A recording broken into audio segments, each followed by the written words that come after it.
Yes, nizere ko mumeze neza aho muri hose. Yes, uyu munsi wa none icyo ngiye kuba nabereka, hari ukuntu nyine uba ufite telefone yawe, ariko kwa kundi uba ufitemo WhatsApp ugasanga buri muntu wese wohereje telefone yawe ahise yihutira kuri WhatsApp kujya kureba ibyo wandikiranye n'abantu. Ese ibi bintu ni byiza kuba umuntu muri kuvugana cyangwa se umuntu mwari muri kumwe ukamutiza telefone yawe ahita yirukira kuri WhatsApp yawe akajya kureba ibintu bihari cyangwa se ibyo wandikiranye n'abandi?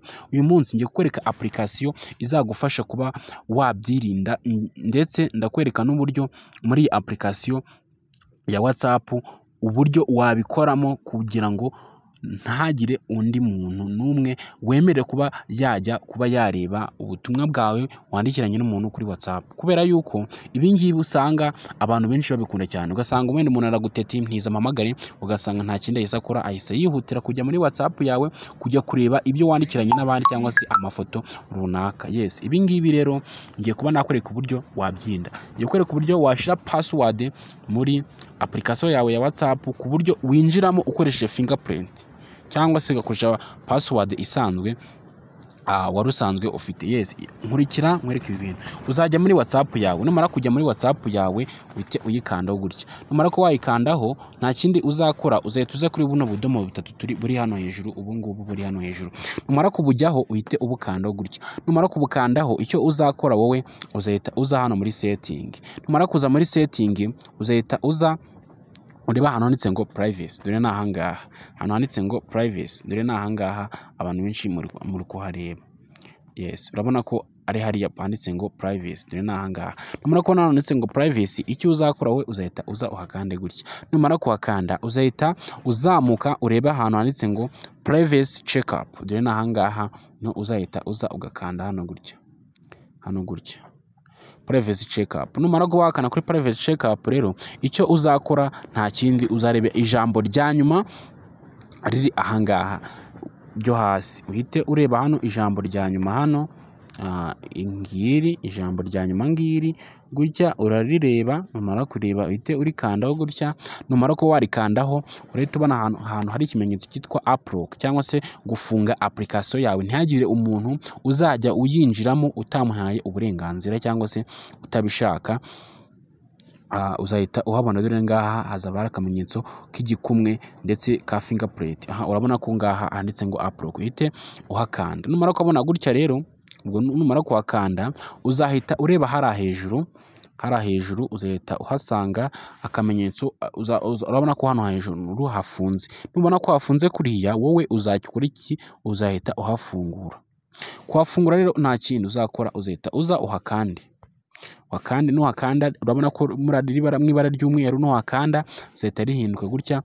Numara kuhakanda gutya, icyo bazagusaba wowe ni uko kugira ngo wemeze cyangwa se uhemeze ari hejuru uzahita ushiramo icyo bita fingerprint. Bahita bagusaba gushiramo fingerprint, uhite uza n'urutoki rwawe ushire muri fingerprint gutya. Numara kurishira muri fingerprint zahita bihinduka bijye mu ibara ry'umukara, akamenyetso k'umweru kari mu ibara ry'umukara. Yes, noneho hano uhite uza ahangaha rero sasa, uhite mwereka aho ruzingiye. Uhita uza ahangaha handi gutya, uhita uza kwizi option kwa ari eshatu gutya, bitewe nuko nyine bahita guhitisha amati. Wenda niba uvuye kuri WhatsApp immediately hahita hajyamo ya password yawe ifunga WhatsApp, bahita kuvuga ati wenda nyuma ako ka immediately bivuga ngo ni ako kanya. Noneho bahita kuvuga ati after 1 minute, ngo nyuma y'umunota umwe nibwo ya password izahita igenda ikajya kuri ya application yawe ya WhatsApp. Nubishaka nabyo uzabikora, uzemeza.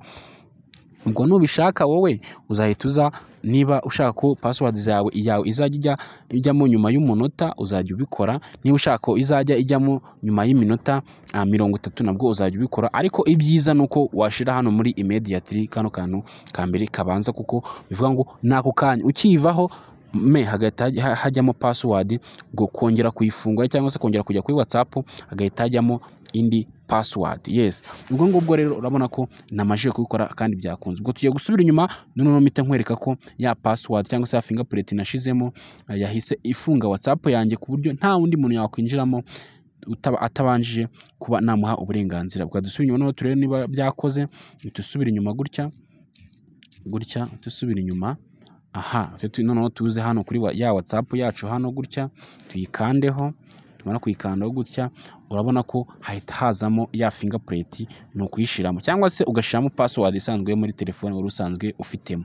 Yes, niba iyi video yagushimishije ukande subscribe, like, share, maze niba ufite n'ikibazo ujye kunsanga muri comment nze kuba nagufasha ku bindi bibazo mugiye mufite bigiye bitandukanye ku matelefone yanyu. Yes, ndabakunda cyane mukoze ko mwagira ibihe byiza.